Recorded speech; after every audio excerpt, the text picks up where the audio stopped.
தமிழ் சொல்வளத்தை பல துறைகளிலும் காணலாமெனினும் இங்கு பயிர்வகை சொற்கள் மட்டும் சிறப்பாக எடுத்துக்காட்டப்பெறும். அடிவகை ஒரு தாவரத்தின் அடிப்பகுதியை குறிப்பதற்கான சொற்கள். தாள் நெல், கேழ்வரகு முதலியவற்றின் அடி. தண்டு கீரை, வாழை முதலியவற்றின் அடி. கோல் நெட்டி, மிளகாய் செடி முதலியவற்றின் அடி. தூறு குத்துச்செடி, புதர் முதலியவற்றின் அடி.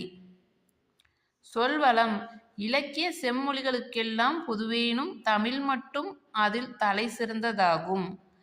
தமிழ் அல்லாத திராவிட மொழிகளின் அகராதிகளை ஆராயும்போது தமிழில் உள்ள ஒரு பொருட் பல சொல் வரிசைகள் அவற்றில் இல்லா குறை எந்த தமிழறிஞருக்கும் மிக தெளிவாக தோன்றும். தமிழில் மட்டும் பயன்படுத்தப்பட்டு தமிழுக்கே சிறப்பாக உரியனவாக கருதப்படும் சொற்கள் மட்டுமின்றி தெலுங்கு, கன்னடம் முதலிய பிற திராவிட மொழிகளுக்குரியனவாக கருதப்படும் சொற்களும் தமிழில் உள என்கிறார் கால்டுவெல். திராவிட மொழிகளின் ஒப்பியல் இலக்கணம். தட்டு அல்லது தட்டை கம்பு, சோளம் முதலியவற்றின் அடி. களி கரும்பின் அடி. களை மூங்கிலின் அடி.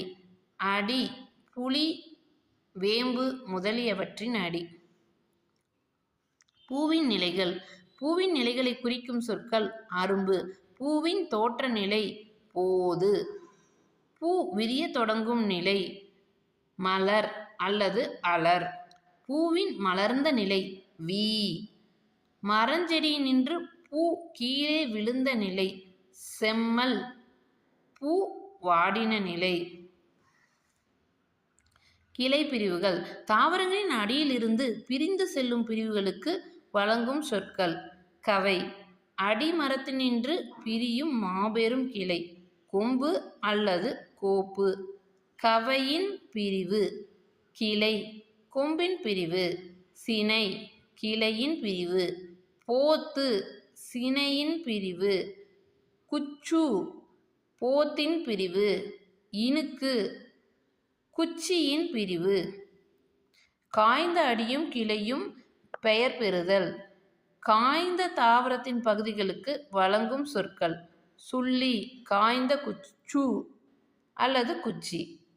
விறகு காய்ந்த சிறுகிளை. வெங்களி காய்ந்த களி. கட்டை காய்ந்த கொம்பும் சுவையும் காய்ந்த கொம்பும் கவையும் அடியும்.